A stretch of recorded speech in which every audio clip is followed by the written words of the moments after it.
ఎందుకంటే గొడ్డు గేదెలు తెచ్చాము, గొడ్డు గేదెలు కొనుక్కున్నాము.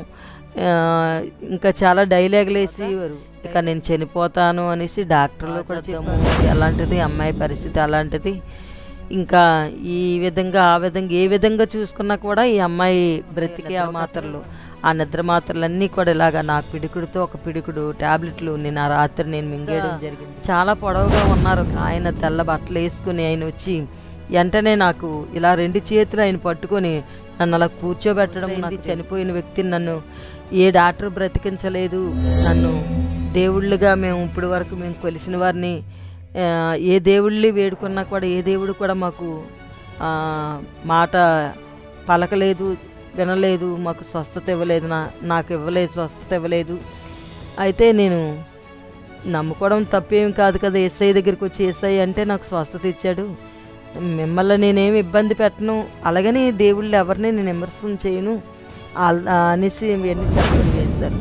వెలివేసినా కూడా ఇంకా అసలు తెల్లవారి ఊరి పెద్దలందరికీ తెలిసి వచ్చి మమ్మల్ని పిలిపించి ఇలా అనేసి జరిగిందట అనేసి చెప్పగానే వెంటనే వాళ్ళు మీరు ఒకసారి నిలబడితే చాలు, పరువు నష్టము డాబా కింద వాళ్ళు వేసి వాళ్ళని జైల్లో పెట్టారు. వారి దగ్గర నుంచి అసలు ఒక పక్క చూస్తే దేవుడు నమ్ముకున్నాని యదోముఖం వేసుకుని బొట్టు లేకుండా ఉందనేసి ఎదురుపడితే అది ఒక రకంగా తిట్టేవారు. రెండోది చూస్తే గొడ్డిది అనేసి దీన్ని ఎదురుపడితే కూడా ఇలాంటి వాళ్ళు చాలా పాపాలు ఉంటాయనేసి తిట్టేవారు.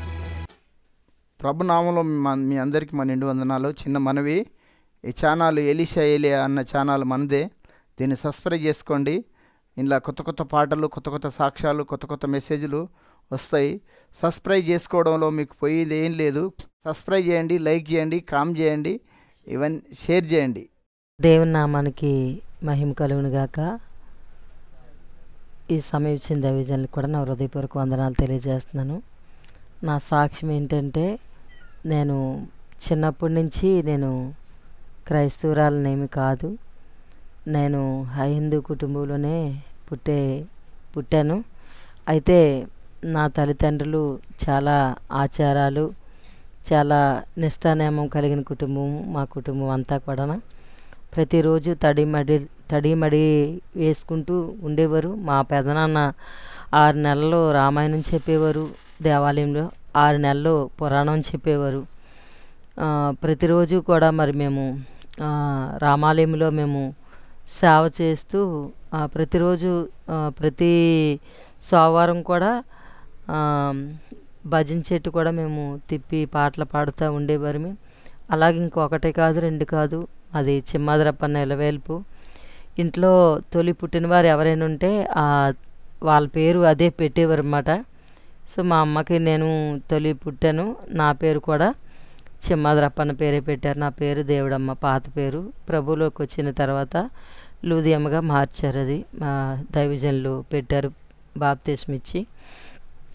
అయితే అలాగను పెట్టిన తర్వాత చాలా కాలం మరి నేను ఇబ్బంది పడేదాన్ని, కొంచెం బాగుండేది కాదు. హల్లెలూయా.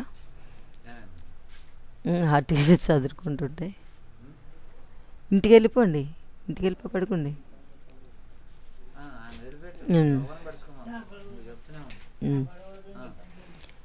దేవుడిని నమ్ముకోవాలని కానీ యేసు గురించి మాకు చెప్పిన వాళ్ళు లేరు. అసలు యేసయ్య కోసం మాకు తెలియదు.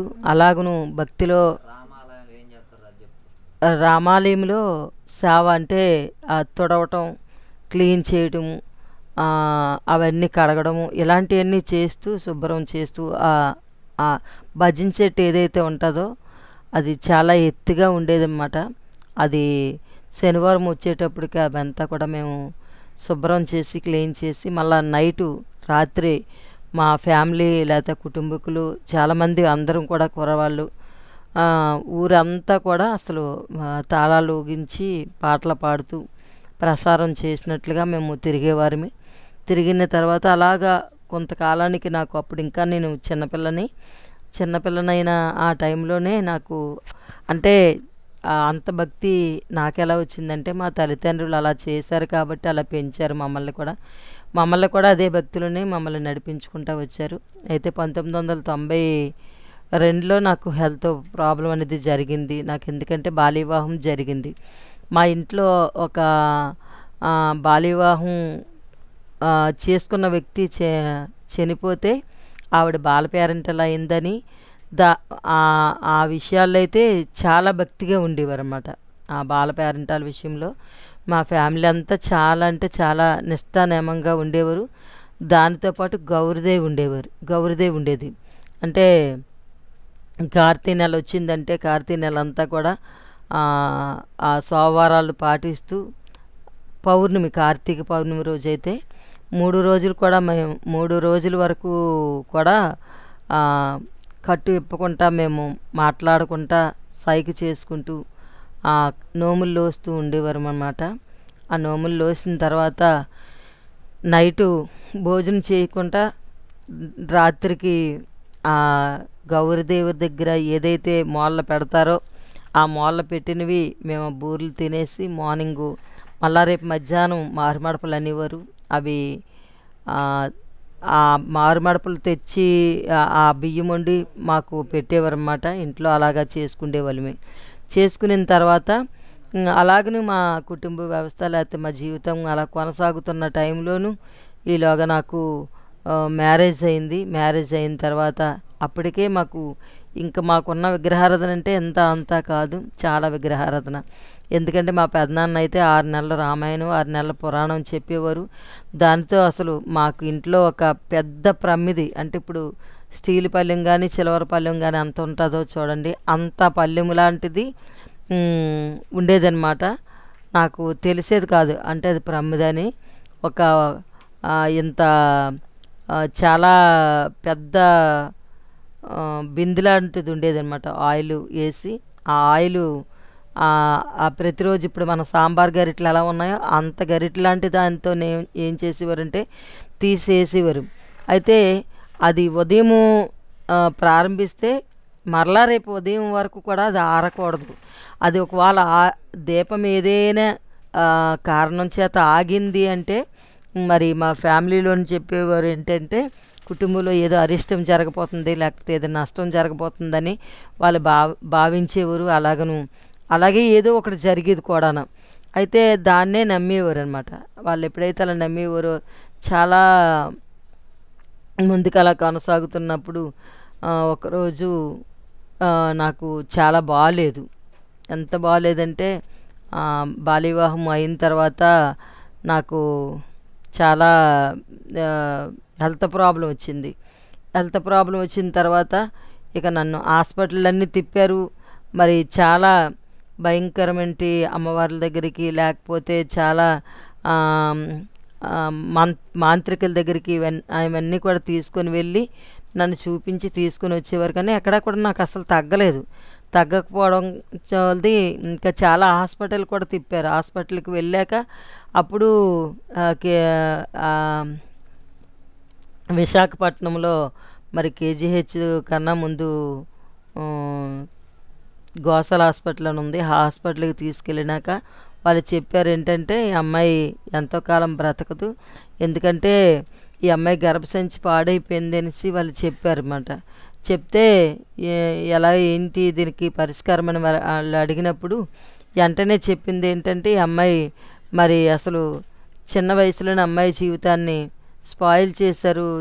ఈ అమ్మాయిని ఇదైపోయింది అంటే ఇంకా ఆయనకి ఏదైనా పెళ్లి చేయండి అనేసి కూడా వాళ్ళు చెప్పడం, మీ మీద కేసు వేస్తామని కూడా వాళ్ళు చెప్పడం జరిగిన తర్వాత సరే అని చెప్పేసి మా అక్కగారు వాళ్ళతో ప్రేమగా వాళ్ళు కొంచెం మాట్లాడి డీల్ చేసి మొత్తానికి ఆపరేషన్కి ఒప్పుకొని సంతకాలు పెట్టి మాకు అమ్మాయి కావాలని చెప్పి సంతకం పెట్టి మరి నన్ను జాయిన్ చేయడం జరిగింది. 3వ రోజున జాయిన్ చేసిన తర్వాత వాళ్ళు టెస్టులన్నీ అయిన తర్వాత వాళ్ళు ఆపరేషన్ థియేటర్లోకి తీసుకుని వెళ్ళి డూమ్ లైట్ ఆన్ చేసి వెంటనే కేసీట్ ఏదైతే ఉందో వాళ్ళు ఓపెన్ చేసి చూడగానే వెంటనే నా వయసు 17 సంవత్సరాలని చూసి ఒకసారి వాళ్ళు ఆగి డిస్కషన్ చేసుకున్న తర్వాత వెంటనే వాళ్ళకి అనిపించింది ఏంటంటే, ఇంత చిన్న వయసులోని ఈ అమ్మాయి పరిస్థితి ఇలాగ అయిపోతుందని చెప్పి ఒకసారి ఆలోచించుకొని, సరే ఒకసారి ఎందుకైనా మంచిది ఒక 2 నెలలకు మందులు ఇచ్చి పంపిద్దామనేసి వాళ్ళు అనుకొని మరి నన్ను వాళ్ళు పంపించడం జరిగింది. పంపించిన తర్వాత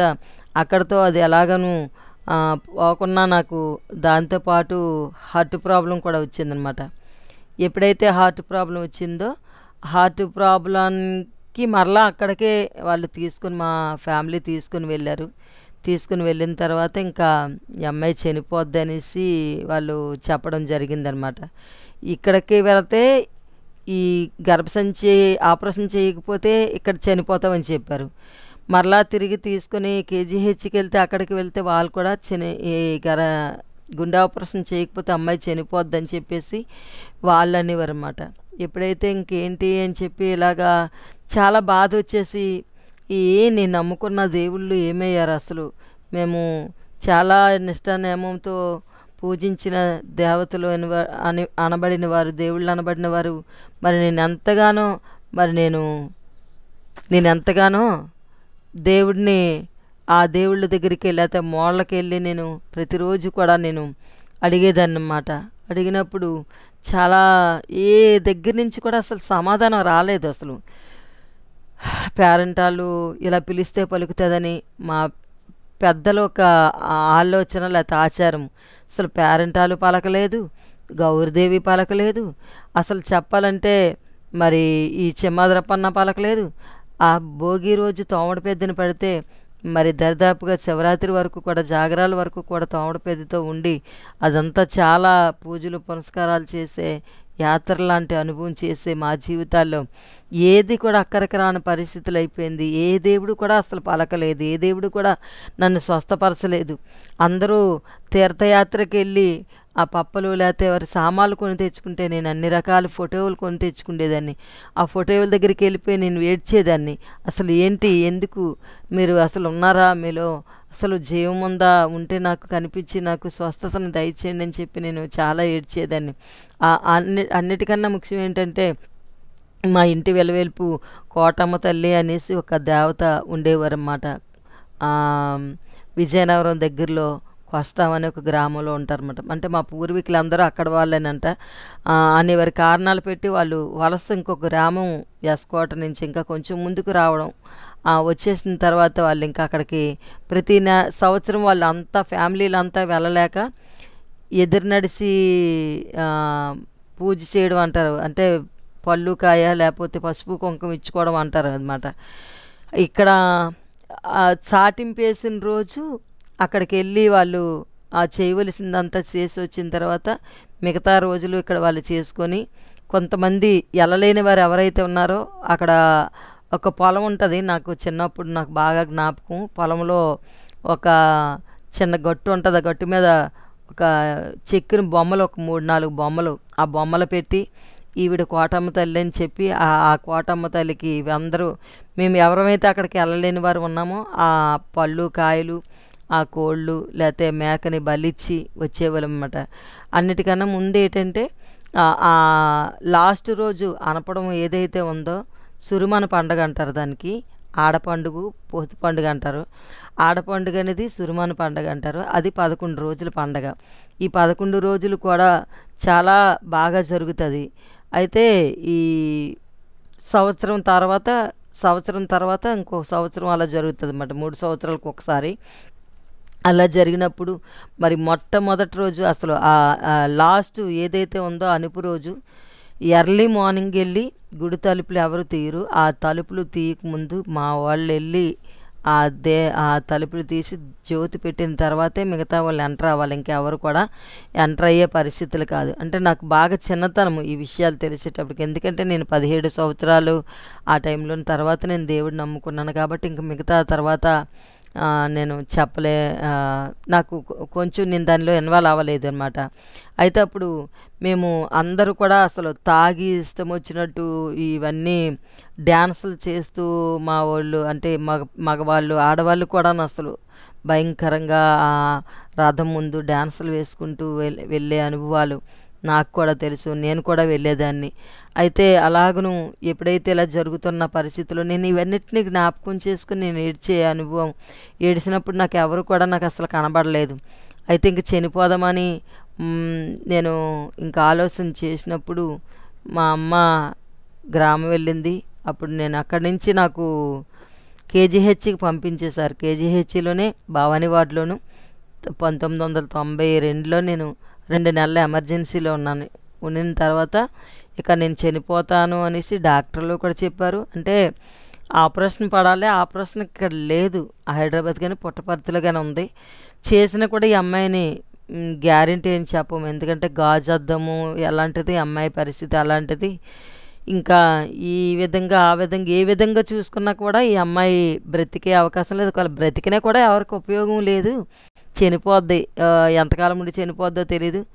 అందుకనే ఆయనకి మ్యారేజ్ కూడా చేయమనేసి కూడా వాళ్ళు చెప్పడం జరిగింది. ఇవన్నీ కొన్ని అంటే నాకు చదువు లేదు, అసలు మెయిన్ ఏంటంటే నాకు తెలీదు. వాళ్ళు మాట్లాడుకుని కొన్ని జ్ఞానం, నాకు ఆలోచన, వీళ్ళు ఇలా మాట్లాడుకుంటున్నారు, నాకు ఏదైనా తడితేప్పుడు వెంటనే నేను ఏంటంటే చనిపోవడమే మంచిది, ఇంకా నేను వేస్ట్, నేను పనికిరాను, నేను ఇంకా బ్రతికడం వల్ల ఏ విధమైన ఉపయోగం లేదు, కుటుంబానికి, అటు భర్తకి, అటు తల్లిదండ్రులకి ఏ విధమైన ఉపయోగం లేదని నేను అనుకొని చనిపోదాం అనుకున్న టైంలోనే అప్పుడు ఇంకా ఏమైందంటే ఆ రాత్రి మా అమ్మ ఇంటికి అమౌంట్ కోసం అనేసి వచ్చిన తర్వాత నేను ప్రతిరోజు నాకు ఈ గుండు పట్టేసినట్టుగా ఆయాసం రావడం, గుండెలో నొప్పి రావడం, దీనివల్ల నిద్ర పట్టేది కాదనమాట. మంచినీళ్ళు తాగినా మళ్ళా యూరిన్కి వెళ్ళి వచ్చే వరకు కూడా అసలు నిద్ర పట్టని అనుభవాలు, తట్టుకోలేని పరిస్థితులు. అలాగని చనిపోయినా బాగుండు, కానీ ఇటు చనిపోలేను, అటు బ్రతికి ఉండలేని పరిస్థితి. అలాంటి పరిస్థితిలో ఇంకా ఏం చేయాలో నాకు అర్థం కాక ఏం చేశానంటే, ఇంకా బ్రతికిన నా జీవితం వేస్ట్ కాబట్టి నేను చనిపోవడమే మంచిది, నేను చనిపోతే ప్రతి సమస్యలు కూడా ఇంకా పరిష్కారం దొరుకుతుంది అనేసి నేను ఇంకా ఆలోచన చేసి ఇంకా ఆ నైటు ఆ ట్యాబ్లెట్లు ఎన్నైతే ఉన్నాయో నిద్ర మాత్రలు, ఆ నిద్ర మాత్రలన్నీ కూడా ఇలాగా నా పిడికుడితో ఒక పిడికుడు ట్యాబ్లెట్లు నేను ఆ రాత్రి నేను మింగేయడం జరిగింది. మింగేసిన తర్వాత వాటర్ తాగుతున్నాను. ఇంకా అసలు ఒక ట్యాబ్లెట్ వేసుకుంటేనే ఒక పావు గంట 10 నిమిషాల్లో అసలు మామూలుగా నిద్రలోకి వెళ్ళిపోతాను. అలాంటిదంటే ఆ రోజు చాలా ట్యాబ్లెట్లు వేసుకున్నాను కానీ నాకు అసలు ఏమీ కూడా నిద్ర రాలేదు. అసలు ఎందుకు రాలేదు కూడా నాకు తెలీదు. కానీ అయితే ఈ మా అమ్మ వచ్చేటప్పటికి ఈ తెల్లవారి వస్తుంది కదా, వచ్చేటప్పటికి చనిపోయానని చెప్తారు, అలా ఏదో క్లాత్ వేసి ఉంచేస్తారు. ఇలా రకరకాలుగా ఆలోచించుకుని ఆ రాత్రి అంతా ఏడవడం, ఇంకా అందరి సమస్యలు ఈ రాత్రి గట్టెక్కిపోతున్నాయి అనుకున్న టైంలోను ఆ రోజు రాత్రిలో నాకు వాష్రూమ్కి వెళ్ళడం జరిగింది. వాష్రూమ్కి వెళ్ళిన తర్వాత అక్కడ ఏం జరిగిందో తెలియదు కానీ కళ్ళు చెమట కమ్మి తల తిరుగుతున్నట్టుగా పడిపోతానని అనుకోవడం ఉంది తెలుసు. కానీ ఒక పెద్ద చాలా పొడవుగా ఉన్నారు ఒక ఆయన, తెల్ల బట్టలు వేసుకుని ఆయన వచ్చి వెంటనే నాకు ఇలా 2 చేతులు ఆయన పట్టుకొని నన్ను అలా కూర్చోబెట్టడం నాకు తెలిసింది. అంతే, తర్వాత ఏమైందో నాకు తెలీదు. గత మరుసటి రోజు మరలా 1 గంట ఆ టయానికి నన్ను వాళ్ళు కొట్టి బాగా తెలివి రప్పిస్తున్నారు అన్నమాట. అప్పుడు అలాగూ చాలాసేపటికి 1 గంట ఆ టయానికి కొంచెం చెట్లలాగా కనిపించే నా అనుభవాలు. ఆ తర్వాత చూస్తే ఇలాగ మా అమ్మగారు వచ్చారు. వచ్చిన తర్వాత వాళ్ళు అర్థమైపోయింది అమ్మాయి ఇంకా బాగా డిస్టర్బ్లో ఉంది కాబట్టి ఇక్కడ ఉంటే నిజంగానే చచ్చిపోయేలాగా ఉంది, చచ్చిపోతుందేమో అని చెప్పి వాళ్ళు ఇంటికి పంపించడానికి వాళ్ళు ప్లాన్ చేసుకున్నారు. ఇంకా అద్భుతమైన విషయం ఏంటంటే ఆ రాత్రి నన్ను ఏసై దర్శించడం వల్ల మరేంటో తెలియదు కానీ మామూలుగా కేజీహెచ్లో అసలు పట్టించుకోరు. ఒకవేళ సూసైడ్ అటెంప్ట్ చేసుకుంటే అసలు మామూలుగానే అసలు వాళ్ళు పట్టించుకోరు అంతగానో. అలాంటిది నేను అంతలాంటి పరిస్థితులు నా దగ్గర ఎవరూ లేరు, కానీ నన్ను అంతలాగా పట్టించుకొని వాళ్ళు నాకు మెడిసిన్ ఇచ్చి వాళ్ళు నాకు ట్రీట్మెంట్ చేశారు.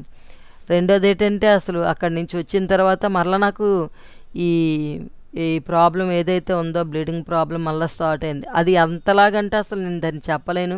ఇలా కూర్చున్న పలంగానే అసలు అలాగా హావర్ బ్లీడ్ అయిపోయేది అన్నమాట. అసలు మంచం మీద కూర్చున్నా పడుకున్నా కూడా మా అమ్మాయితో ఒక్కోసారి ఇసుక వేసి కింద మంచం ఖాళీగా వదిలేసేదన్నమాట. అంటే అంతలాంటి పరిస్థితి ఉంటుందో చూడండి. ఆ మందులన్నీ వాడినా కూడా పని చేయని పరిస్థితిలో ఇంకా చనిపోతానని ఆశ కలిగిన నేను మళ్ళా డిశ్చార్జ్ కాదు కానీ పర్మిషన్ మీద పంపించారు ఇంటికి. పర్మిషన్ మీద పంపిస్తే ఇంటికి వచ్చి మళ్ళీ ఈ ప్రాబ్లంతో బాధపడుతున్నప్పుడు మా అత్తగారికి చెప్తే, మా అత్తగారు మేనత్తే చెప్తే నన్ను చాలా తిట్టి పడేసింది. ఇంకా ఇప్పటి వరకు ఉన్నదంతా ఖర్చు పెట్టావు, ఇంకెక్కడి నుంచి తెమ్మంటావు అనేసి. ఈలోగా మీ అమ్మ దగ్గర ఏమైనా ఉంటే వెళ్ళని చెప్తే మా అమ్మ దగ్గరికి ఏడుచుకొని వచ్చాను. మా అమ్మ దగ్గర కూడా మా అమ్మ కూడా చిన్న పిల్లల్ని వదిలేసి నీ దగ్గరే నేను ఇంతవరకు ఉన్నాను కదా, నా దగ్గర ఎలా వచ్చాయని చెప్పేసి మా అమ్మ కూడా తిట్టి పడేసింది. సరే ఏదైనా తల్లి కదా, ఆవిడ కొంచెం మళ్ళా కొంచెంసేపు బాధపడి మళ్ళా నన్ను ఏం చేసిందంటే వేరొక అక్క డబ్బులు ఇవ్వాలి వెళ్ళు, వాళ్ళు ఇస్తే నేను హాస్పిటల్కి తీసుకెళ్తానని చెప్పారన్నమాట. అయితే ఆ అక్క దగ్గరికి ఎప్పుడైతే వెళ్ళానో ఆ అక్క క్రిస్టియను, ఆ మధ్యనే దేవుడు నమ్ముకున్నారంట. సోవులమ్మని ఆ అక్క పేరు. ఏంటి చెల్లి ఇలా అయిపోయాను అనేసి విషయాలన్నీ చెప్పి పలకరించిన తర్వాత నా విషయాలన్నీ పరిస్థితులు ఎప్పుడైతే చెప్పానో ఆవిడ అన్నారు, చెల్లి ఏమనుకోకపోతే చిన్న మాట చెప్తానంటావా అన్నది. అక్క చెప్పక్క ఏంటక్క అనేసి అంటే అక్కడ పల్లెటూరులో క్యాస్ట్ ఫీలింగ్లు ఉంటాయి కదా, మీ ఇంటికి మేము రాకూడదు చెల్లి, మీరే స్నానం చేసి ఒక 2 రూపాయలు కొబ్బరి నూనె పట్టుకొని వస్తే నేను ప్రార్థన చేస్తాను చెల్లి అనేసి చెప్పడం జరిగింది. సరే అక్క అని చెప్పి ఇంటికి వచ్చి మా అమ్మతో చెప్తే మా అమ్మ అన్నది ఎలాగోలా పో అన్నది. అంటే మామూలుగా ఏదో అంటున్నానని అనుకుంది.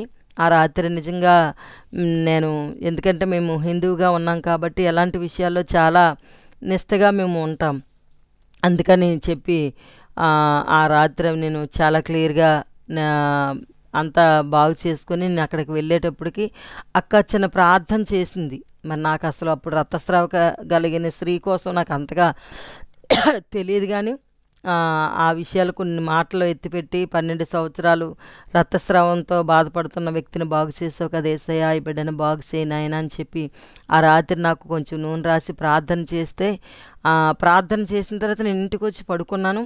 పడుకున్న తర్వాత తెల్లవార్లు కూడా అసలు నాకు ఎంత నిద్ర పట్టిందంటే చాలా నిద్ర పట్టింది. ఎందుకంటే ఈ ప్రాబ్లం పెట్టి నైటు ఒక 2-3 సార్లన్నా లేచి నేను శుభ్రం చేసుకోకపోతే ఇంకా అదంతా కూడా పాడైపోయిన పరిస్థితులు అనమాట. కానీ తెల్లవారి చాలా పొద్దు ఎక్కిన పరిస్థితులు. అయితే అప్పుడు నన్ను మా అమ్మ లేపలేదు, ఫోన్లే పడుకుంది కదనేసి నన్ను వదిలేసింది.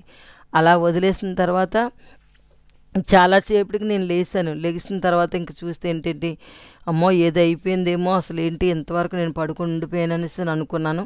తెరమో చూస్తే ఏమీ లేదు. అదేంటి ఎలాగా అనేసి అని చెప్పి అనుకుంటే అప్పుడు నేను అనుకున్నా, అక్క దగ్గరికి వెళ్ళాను కదా, అక్క నాకు రాత్రి ప్రేయర్ చేసింది, అందువల్లనే తగ్గిందేమో అనేసి అప్పుడు నాకు చిన్న నమ్మకం వచ్చింది. ఇంతవరకు నేను మా ఇలవేలుపుని నమ్మాను, గౌరదేవుని పిలిచాను, పేరంటాలు పిలిచాను, సింహద్రప్పని, ఈ దేవుళ్ళు ఎవరైతే ఉన్నారో వాళ్ళందరినీ పిలిచాను, ఎవరూ నాకు సహాయం చేయలేదు. యేసు ప్రభు ఇప్పటి వరకు నాకు వద్దనుకున్నాను. చాలామంది సువార్త కేజెచ్లో ఉన్నప్పుడు కూడా చెప్పడానికి వచ్చినప్పుడు కూడా నేను ఒకటే అనుకునేదాన్ని, ఏంటంటే ఇంతమంది దేవుళ్ళు ఎంతమంది ఇలవేలుపులు ఉన్నవారు మాకు రక్షించలేదు, కానీ యేసుప్రభు మాత్రం ఏం రక్షిస్తాడు అని చెప్పేసి నేను త్రోలనాడేసి అసలు సువార్తను నేను తీసుకోలేదు. మెయిన్ ఏంటంటే సువార్తను తీసుకోకుండా వాళ్ళు ఎవరైనా సువార్తకు వచ్చినప్పుడు చెప్పినప్పుడు వాళ్ళు వచ్చి వెళ్ళిపోయే వరకు నేను బాత్రూంలో ఉండేదాన్ని. వాళ్ళు వెళ్ళిపోయిన తర్వాత నేను అక్కడికి వచ్చేదాన్ని. ఆ మాటని నేను జ్ఞాపకం చేసుకున్నాను. కానీ నేను వద్దనుకున్న యేసయ్య ఏమో నాకు స్వస్థపరిచారు, నాకు బాగు చేశారు. నేను కావాలనుకున్న దేవతల దగ్గర నుంచి నాకు ఏ విధమైన రిజల్ట్ రాలేదు. ఈయనే నిజమైన దేవుడేమో అని చెప్పి అప్పుడు నేను కొద్దిగా నా మనసును నిలుపుకొని నేను యేసయ్య దగ్గరికి రావడం జరిగింది. అలాగను చూస్తే ఒకరోజు ఎందుకంటే బాగా బక్క సిక్కిపోయి శరీరం అంతా కూడా సిక్కిపోయినట్లుగా అయిపోయిందనమాట. ఈ బ్లీడింగ్ అంతా పోవడం బలహీనం వల్ల ఒకరోజు నాకు ఒంట్లో కొంచెం శక్తి రావడం, బలం రావడం జరిగిన తర్వాత నాకు అప్పుడు అనిపించింది అన్నమాట. అప్పుడు నాకు 3 రోజులకే ఒక నమ్మకం వచ్చింది, యేసయ్య ఇదే 3 సంవత్సరాల నుంచి పడుతున్న బాధని దేవుడు నన్ను తగ్గించాడంటే హార్ట్ ప్రాబ్లం నుంచి కూడా దేవుడు నన్ను నడిపించగలడని ఒక నమ్మకం నాకు తోసింది. నమ్మకం కలిగిన తర్వాతే నాకు వెంటనే యేసయ్య ఇంకా చావైనా బ్రతికైనా నా ప్రాణం ఉన్నంత వరకు కూడా ప్రభా నాయన ఎలాంటి పరిస్థితులు వచ్చినా కూడా నాయన నేను విడిచిపెట్టనని ఒక తీర్మానం చేసుకున్నాను. ఎప్పుడైతే నేను తీర్మానం చేసుకున్నానో నిజంగానే అప్పటికి హార్ట్ ప్రాబ్లంతో బాధపడుతున్నాను. ఆయాసం, ఊపిరి అందని పరిస్థితులు, గుండెల్లో నొప్పితో ఉన్నట్టుగా ఉండి నాకు ఫ్రీ అయిపోయిందనమాట. ఇంకా నాకు నమ్మకం వచ్చింది. ఒకరోజు ఒక 10 రోజులు ఎంతో మా అమ్మ వాళ్ళ ఇంటిలో ఉండి మరలా నేను మా ఇంటికి వచ్చేసాను. అయితే నేను ముందు కన్నా ఉన్నతంగా నా పని చేసుకోవడానికి నాకు ఎంతగానో అసలు ఏమీ అలసట అనేది కూడా తెలియకుండా నాకు ఆరోగ్యాన్ని దేవుడు నాకు ఇచ్చాడు. అలాగే దేవుడు నమ్ముకుని నేను బాప్తీసం తీసుకున్నాను. బాప్తీసం తీసుకున్న తర్వాత కూడా నాకు చాలా శోధనలు ఎదురైనాయి, ఎన్నో ఎదురు దెబ్బలు. కుటుంబంలో అసలు ఎవరు కూడా దేవుడు నమ్ముకున్న వాళ్ళు లేరు. నేను యేసయ్యని నమ్ముకునేటప్పటికి మా దరిదాపుగా 11 ఊర్లలో మధ్యలో నేనన్నమాట యేసయ్యని నమ్ముకునేటప్పుడు. ఆ ప్రాంతాల్లో ఎవరూ యేసయ్యని నమ్ముకున్న వాళ్ళు లేరు. అలాగే మా ఇంట్లో వాళ్ళు కూడా నన్ను ఒప్పుకోలేదు యేసయ్యని నమ్ముకుంటే. అసలు ఇది మన దేవుడు కాదు, మన దేశం దేవుడు కాదు, రెండోది చూస్తే అసలు మన కులం దేవుడు కూడా కాదు అనేసి చెప్పేసి చాలా ఇబ్బందులు పెట్టారు. ఇబ్బందులు పెట్టిన తర్వాత మా బావగారు అయితే నువ్వెక్కడో దేవుడిని తెచ్చి అసలు ఇక్కడ ఎట్టావు, అసలు ఏంటి, అసలు నీ పద్ధతి ఏంటి, అసలు ఈ మన ఇంటి ఎలవేలుపులేంటి, దేవతలేంటి, పూజలేంటి, నువ్వు ఇలాగ ఇంట్లో 2 వంటలు చేస్తావా, 2 మొక్కలు చేస్తావని చెప్పేసి చాలా కొట్టేసేవారు. చాలా మా బావగారు అయితే 3 రోజులు అన్నం పెట్టేవారు కాదు నాకు. 3 రోజులు ఎప్పుడైతే అన్నం పెట్టేవారు కాదు, అయినా కూడా నేను అసలు లక్ష్య పెట్టేదాన్ని కాదు. లక్ష్య పెట్టకుండా నేను డైలీగా చర్చికి వెళ్ళిపోయేదాన్ని. చర్చికి వెళ్ళిపోయిన తర్వాత ఈలోగాన నాకు ఒకటే పిల్లలు లేని ప్రాబ్లం. పోన్లే అదే ఎలాగో చనిపోయిన అమ్మాయి బ్రతికిందనే దానికంట మా తోటికోడలికి కూడా పిల్లలు లేరు, నాకు కూడా పిల్లలు లేకపోవడంతో చాలా నన్ను హింస పెట్టి బాధ పెట్టి మా అత్తగారు అయితే చాలా మాట్లాడేవారు అన్నమాట. ఎందుకంటే గొడ్డు గేదెలు తెచ్చాము, గొడ్డు గేదెలు కొనుక్కున్నాము, ఇంకా చాలా డైలాగులు వేసిన తర్వాత నాకైతే చాలా బాధ వచ్చేసి ఏడుపు వచ్చేసిద్ది. సయ్యా నువ్వు నిజమైన దేవుడు కదా, నేను ఈరోజు ఉండడానికి కారణం నీవే కదని చెప్పేసి యేసయ్య మీద ఆధారపడి ప్రార్థన చేసినప్పుడు ఇంకా గొప్ప సమస్య ఏంటంటే మా అమ్మవారు కుటుంబం దగ్గర ఏంటంటే మరి చెప్పాను కదా ఇందాకే, మా పెదనాన్న వాళ్ళు దేవుడిని రామాయణం, మా పెదనాన్న అయితే 6 నెలల రామాయణము, 6 నెలల పురాణం చెప్పి, ఈ పురాణ కాలక్షేపము చెప్పి ఇవన్నీ చేసేవారు. నిష్ఠానియమం కలిగిన కుటుంబం అని. దానివల్ల మేము యేసయ్యని ఒకసారి నమ్ముకునేటప్పటికి మా దగ్గర నుంచి వచ్చిన పాస్టర్ గారు ఎస్సీ అనమాట, ఆయన రావడం వెళ్ళడం ఇలా చూసి ఇంకా మా వాళ్ళంతా ఒకసారి పసికట్టి మమ్మల్ని కుల సంఘం ఉంది మాకు, ఆ మీటింగ్ పెట్టి ఆ రాత్రి మమ్మల్ని ఏం చేశారంటే అందరినీ మమ్మల్ని మా అమ్మని ఆ రోజు మా ఆయన గారు కూడా అక్కడే ఉన్నారు, మా మామయ్య అవుతారు కుల పెద్ద, వాళ్ళందరినీ పిలిచి ఒకసారి అడిగారు, ఏంటి పాప మీరు చేస్తున్న పని అంటే మేమేం చేసామంటే మరి ఇలాగా ఎవరో అతను వస్తున్నారు, మంచం మీద కూర్చోబెడుతున్నారు, కంచాల్లో అన్నం పెడుతున్నారు, ఇది ఎంతవరకు రైట్, అసలు మన ఇంట వంట లేనిది, మన కులంలో లేనిది ఎలా చేశారు, పరువు తక్కువ పనులు చేస్తున్నారు అది అనేసి చెప్పి తిట్టారన్నమాట. తిట్టినప్పుడు మేమేం తప్పు చేయలేదు కదా మావయ్య, ఇప్పుడు ఇన్ని రోజులైంది చనిపోయిన వ్యక్తిని నన్ను ఏ డాక్టర్ బ్రతికించలేదు, నన్ను దేవుళ్ళుగా మేము ఇప్పుడు వరకు మేము కొలిసిన వారిని ఏ దేవుళ్ళని వేడుకున్నా కూడా ఏ దేవుడు కూడా మాకు మాట పలకలేదు, వినలేదు, మాకు స్వస్థత ఇవ్వలేదు, నాకు ఇవ్వలేదు, స్వస్థత ఇవ్వలేదు. అయితే నేను నమ్ముకోవడం తప్పేం కాదు కదా, యేసయ్య దగ్గరికి వచ్చి యేసయ్య అంటే నాకు స్వస్థత ఇచ్చాడు, మిమ్మల్ని నేనేమి ఇబ్బంది పెట్టను, అలాగని దేవుళ్ళు ఎవరిని నేను విమర్శన చేయను అనేసి ఇవన్నీ చెప్పడం జరిగింది.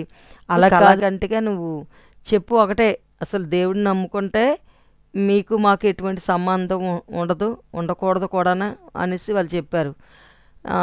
మేము తప్పు పని చేయలేదనేసి ఇలా వాదనలు చాలాసేపు రాత్రి 7 నుంచి దరిదాపుగా 11-12 గంటల వరకు వాదన జరిగింది.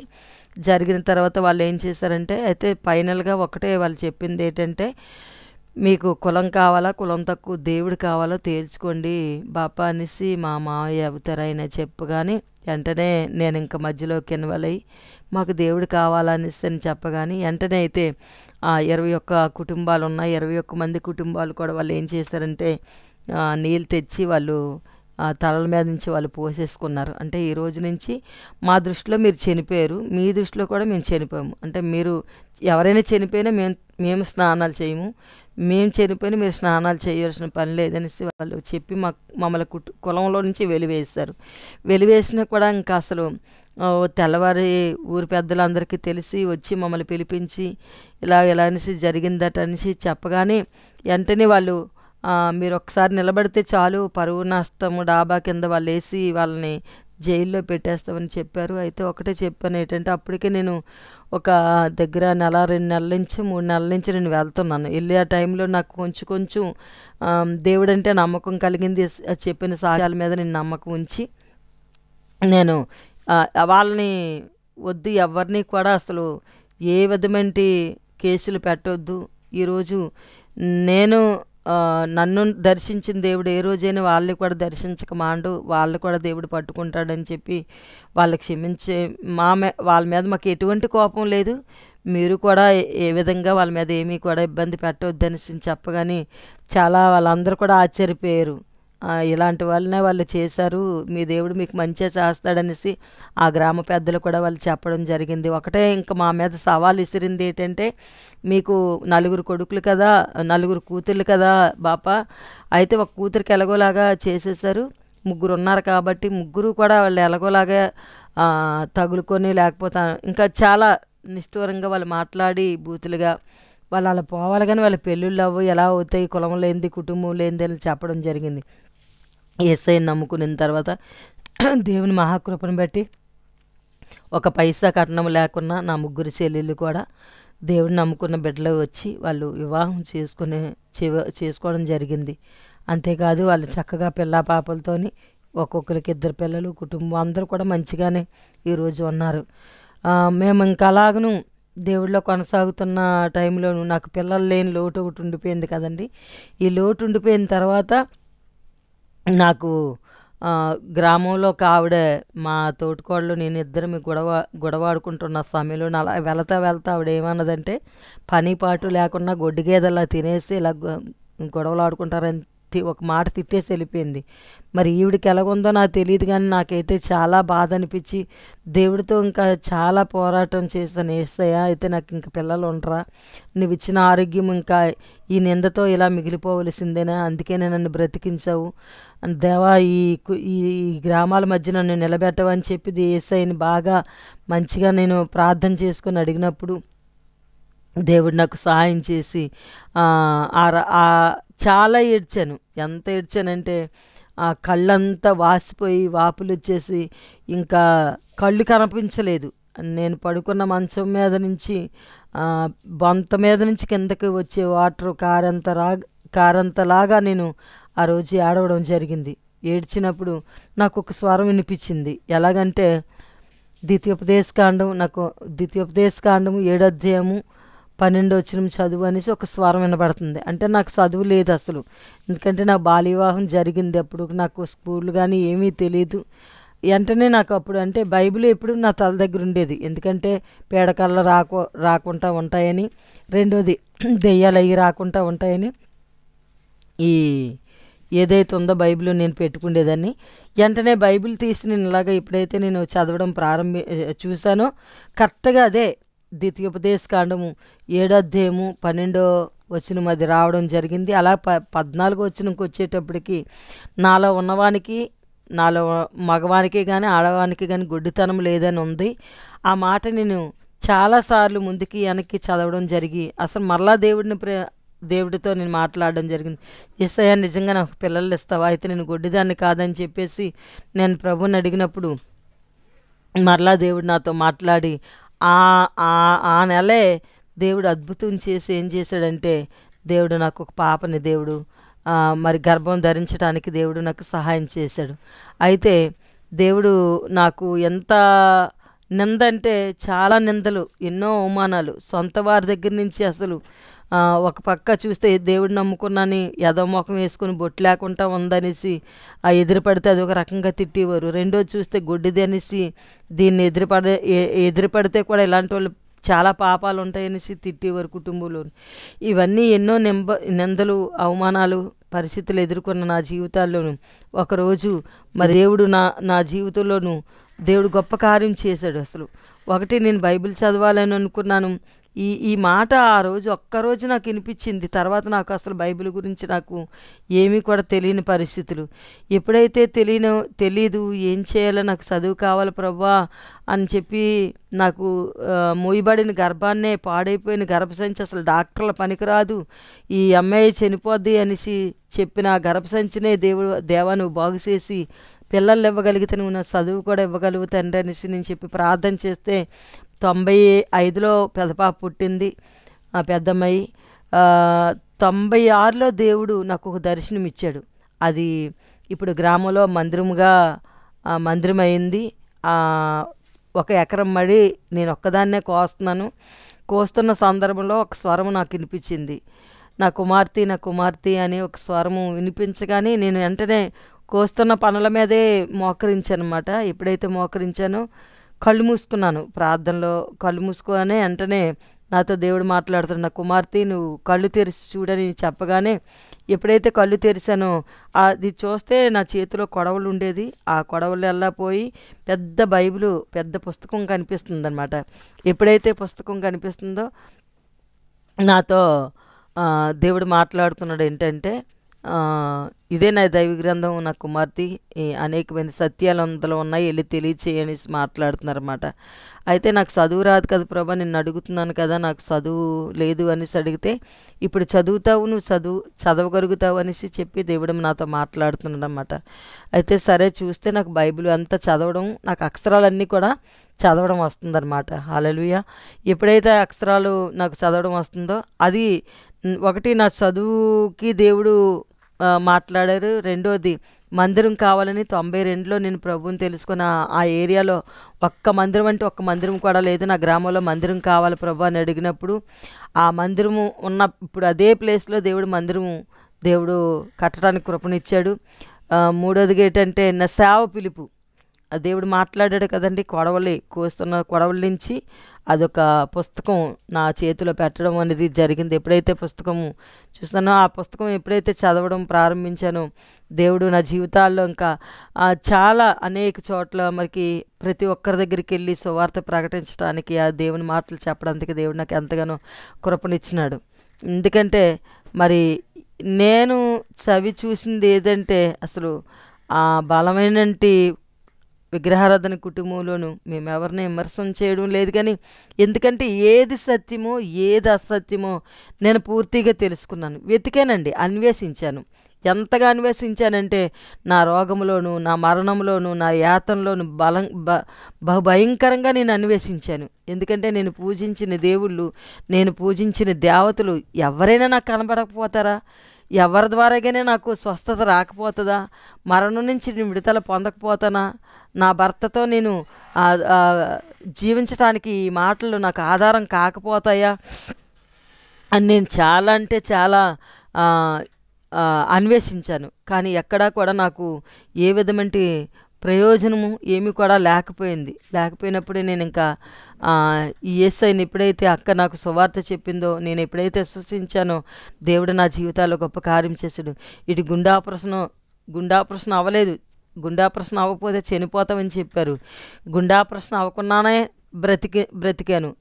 గర్భసంచి పాడైపోయింది, కన్నాలు పడిపోయింది, తీసేయాలి, ఇంకా పిల్లలు ఉండరని చెప్పిన డాక్టర్లు ఆ రిపోర్టులన్నింటినీ దేవుడు ఏం చేశాడంటే తిరగరాసి దేవుడు అద్భుతం చేసి నాకు దేవుడు గొప్ప కార్యం చేసి ఏం చేశాడు, నా గర్భాన్ని ముట్టాడు, స్వస్థపరిచి నాకు దేవుడు 2 పిల్లల్ని ఇచ్చాడు.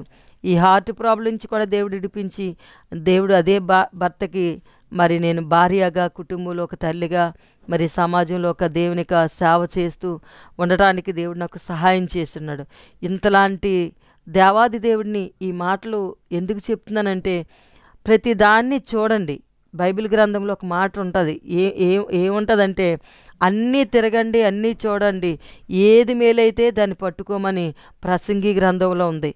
ఇప్పటి వరకు నేను తిరిగాను, నేను అన్నీ చూశాను. చూసి ఈ చివరి దినాల్లో